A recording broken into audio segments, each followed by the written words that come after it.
अस्सलाम वालेकुम guys. Aptitude academy में एक बार फिर से खुशामदीद। आज हम सीखने जा रहे हैं एडिशन ऑफ फ्रैक्शंस। तो एडिशन ऑफ फ्रैक्शन में सबसे पहले हमें थोड़ी फ्रैक्शन की नॉलेज होना ज़रूरी है। तो इस वजह से चलो पहले फ्रैक्शन को इंट्रोड्यूस करें। तो ये हमारे सामने ये जो नंबर लिखा हुआ है ये फ्रैक्शन कहलाता है और इसको हम पढ़ते हैं 2/3 और इसको 3/2 और इसको 1/1/2। तो ये तीन किस्म की मैंने फ्रैक्शन लिखी हैं कि एक में जो है ना ऊपर नंबर छोटा है और दूसरे में ऊपर नंबर बड़ा लिखा हुआ है और तीसरे में एक होल है। तो ये तीन टाइप हैं फ्रैक्शंस के, इसको बाद में डिफ़ाइन करते हैं। सबसे पहले तो हम फ्रैक्शन को डिफ़ाइन करते हैं कि फ्रैक्शन क्या होता है। फ्रैक्शन यानी किसी भी चीज़ के कुछ हिस्से बनाए जाएं, उसमें से कुछ हिस्सा उठाया जाए तो उसको हम कहते हैं उसका फ्रैक्शन। मिसाल के तौर पे आपने एक केक ख़रीदा, उसके 4 हिस्से किए, उसमें से एक उठाया तो वो एक फ्रैक्शन हो गया एक केक का। यहाँ पे देखिए ये 4/5 लिखा हुआ है। इसका मतलब है कि आपने केक के 5 हिस्से किए, उसमें से 4 हिस्से आप खा चुके या उठा चुके हैं। तो ये ऊपर जो नंबर लिखा हुआ है इसको हम कहते हैं न्यूमरेटर, जो ऑप्टेंड भी कहलाता है कभी कभी।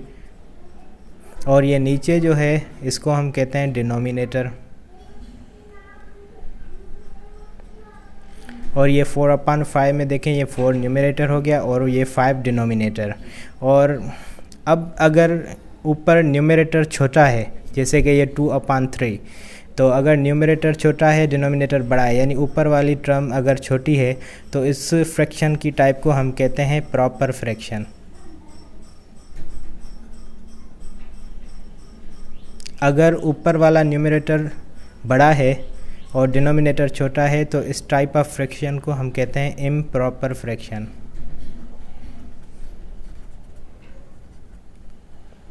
और अगर आपने फ्रैक्शन में होल देखा है, जैसे कि ये 1/1/2, तो इसको हम कहते हैं कंपाउंड फ्रैक्शन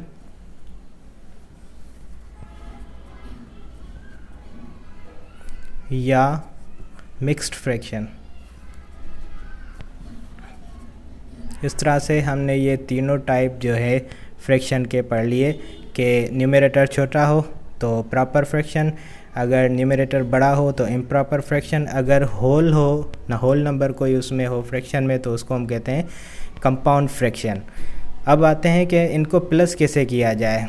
इनके प्लस का तरीका बिल्कुल ही आसान है, लेकिन ये सबसे ज़्यादा परेशान करने वाली प्लस या माइनस होती है, क्योंकि जब अगर बीच में आ जाती है तो इसकी प्रोसेस को समझने के बगैर इसको हम हल नहीं कर सकते। तो चलो सबसे पहले हम दो फ्रैक्शंस को प्लस करना सीखते हैं, जैसे 2/3 प्लस 3/5। ये दो फ्रैक्शन हैं, इनको हम प्लस करते हैं। एक तरीका ये है कि अगर सिर्फ दो फ्रैक्शन हो तो उनको प्लस करना आसान होता है। किस तरह से कि इनको फ्रैक्शन को प्लस करने का तरीका यह है कि पहले का जो न्यूमरेटर है वो दूसरे के डिनोमिनेटर के साथ कनेक्ट करें और इन दोनों को मल्टीप्लाई करके ऐसे लिख दें 2/5।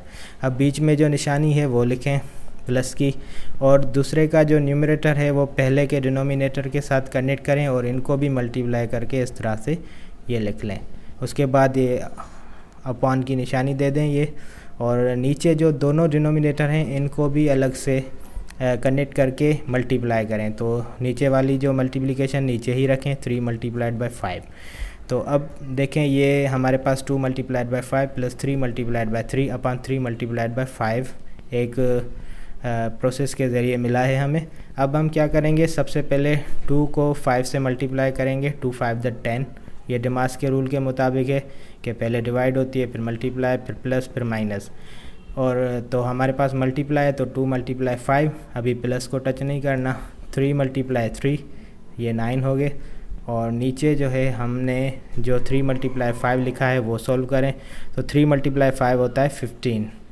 अब देखें ये 10 + 9 ये 19 हो गए डिवाइडेड बाय 15।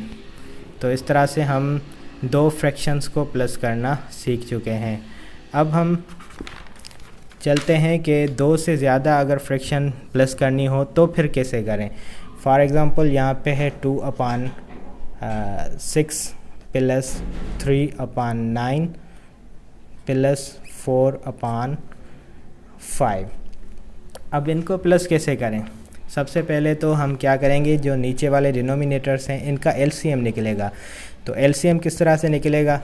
ये 6 है, इसको आप लिखें, कॉमा दें, फिर ये 9 है, इसको लिखें सारे डिनोमिनेटर को, ठीक है, फिर ये कॉमा दें, फिर ये 5 है, इसको लिखें।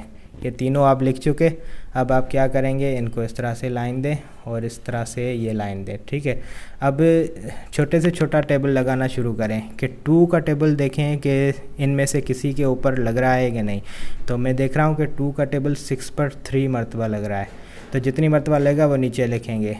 9 पे नहीं लग रहा तो वो सेम लिख दें, 5 पे नहीं लग रहा तो वो सेम लिख दें। अब हम क्या करेंगे, 2 का टेबल इन तीनों में से किसी को भी नहीं लग रहा, तो अब हम 3 का टेबल लगाएंगे। तो 3 का 3 पे 1 मरतबा और 9 पे 3 मरतबा और 5 पे नहीं लग रहा।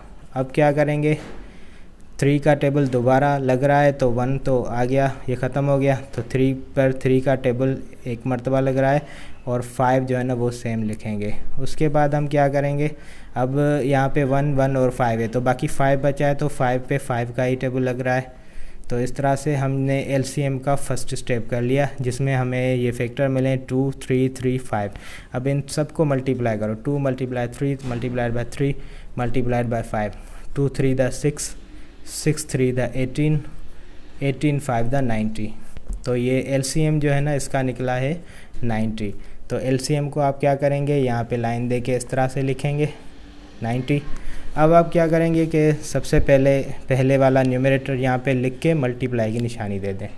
उसके बाद उसी का डिनोमिनेटर जो 6 है उस पे उसका टेबल देखेंगे 90, यानी एलसीएम पे कितनी मरतबा लग रहा है। तो 6 का टेबल 90 पे 15 मरतबा लग रहा है, तो हम ये 15 जो है ना यहाँ पे लिखेंगे। अगर आपको टेबल याद नहीं है तो फिर आप 90 से 6 को डिवाइड करें, या 6 से 90 को डिवाइड करें। आप 90 को 6 से डिवाइड कर दें। तो 90 को 6 से कैसे डिवाइड करेंगे, 90 लिखें और ये 6 लिखें, और 6 का टेबल 9 पे 1 मरतबा लग रहा है और बाकी बचे कितने 3, और फिर ये 0 नीचे लेके आए, और 6 का टेबल 30 पे 5 मरतबा लग रहा है। तो ये हमारा डिवीज़न कंप्लीट होगी। हमें पता चला कि 90 पे 6 का टेबल 15 मरतबा लग रहा है, तो इस वजह से हमने यहाँ पे 15 लिखा है। तो सबसे पहले ये 2 लिखें, फिर मल्टीप्लाई, फिर 6 का टेबल 90 पे 15 मरतबा लग रहा है वो लिखें। उसके बाद प्लस की निशानी दें। उसके बाद ये 3 लिखें मल्टीप्लाई, और 9 का टेबल 90 पे 10 मरतबा। उसके बाद आप क्या करें, फिर से प्लस लिखें और ये ऊपर वाला जो न्यूमरेटर वो लिख के मल्टीप्लाई की निशानी दें, और फिर देखेंगे 5 का टेबल 90 पर कितनी मरतबा लग रहा है। तो 90 को 5 से आप डिवाइड करें, 5 1 द 5, बाकी 4 बचे, 0 नीचे लिखे आए, और 5 का टेबल जो है वो 8 मरतबा पढ़ेंगे तो 40 आएगा। तो ये हमारा 18 मिल गया कि 5 का टेबल 18 मरतबा पढ़ते हैं तो 19 आता है। अब तो यहाँ पे पहले हमने 4 लिखा, फिर मल्टीप्लाई, फिर 5 का टेबल 90 पर 18 मरतबा लग रहा है। तो अब हम डिमास के मुताबिक सबसे पहले 2 मल्टीप्लाई 15, सबसे पहले 2 मल्टीप्लाइड बाय 15 करेंगे तो 2 15 द 30 होता है। फिर प्लस 3 मल्टीप्लाइड बाय 10, फिर 3 मल्टीप्लाइड बाय 10 करेंगे तो 3 मल्टीप्लाइड बाय 10 30 होता है, और फिर plus 4 18 the 18 plus 18 36, 30 plus 36 plus 36 72। So 4 18 the 72 होता है। तो यहाँ पे 72 लिखें और यहाँ पे नीचे जो है ना वो 90 है वो लिखते हैं। अब हम इन तीनों को प्लस करेंगे तो 30 प्लस 30 प्लस 72, इन तीनों को प्लस करें, 0 प्लस 0 0, 0 प्लस 2 2 होता है, और 3 प्लस 3 6, 6 प्लस 7 6 प्लस 7 13 होता है। तो ये 132 हमें मिल गया। तो ये जवाब आ गया 132/90। अब इसको सिंप्लीफाई भी हम कर सकते हैं, लेकिन ये हमारा अभी टॉपिक नहीं है। तो जब हम ये फ्रैक्शन पढ़ेंगे तो हम इनको सिंप्लीफाई करना भी सिखा देंगे। तो आपने देखा कि इस तरह से हम ये 5-6 मिनट या 10 मिनट के अंदर एक टॉपिक अच्छे तरीके से सीख सकते हैं। तो हमारी वीडियोस को आप अच्छे तरीके से देखें ताकि आपकी मैथ्स इम्प्रूव हो और आपको एडवांस लेवल की मैथ भी समझ में आ जाए। फ़िलहाल के लिए शुक्रिया। नेक्स्ट वीडियो के साथ हम जल्द हाज़िर होंगे। थैंक्स।